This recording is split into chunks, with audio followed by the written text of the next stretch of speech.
তো শ্বশুর বাড়িতেও এসে আমি পোলাও রান্না করছি। এখন আমরা চিকেন বিরিয়ানি করছি, যারা হলো মনে করো না অসুস্থ আছে, গরু মাংস খেতে পারবে না, তো তাদের জন্য আমরা এখন চিকেন বিরিয়ানিটা বানাচ্ছি। এটা আর একটু বড় আসবে, তারপর হলো আমরা মুরগিটা ঢেলে দিব।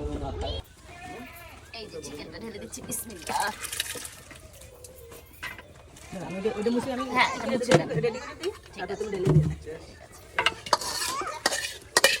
যত যাই বলো মাটির চুলার রান্না, মাটির চুলার রান্না, তো যাই বলো মাটির চুলার রান্না, মাটির চুলার রান্নায়। তো এখন আমরা এটার উপরে ঢাকনা দিয়ে দিব, দিয়ে হলো 15 মিনিট হইতে দিব, হইলেই এটা চিকেনটা হয়ে যাবে।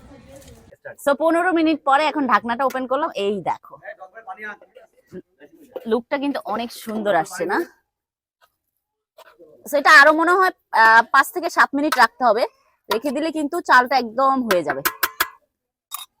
আমরা আরো 7 মিনিট রাখলাম, রাখার পরে এই দেখো কি সুন্দর লুক আসছে না?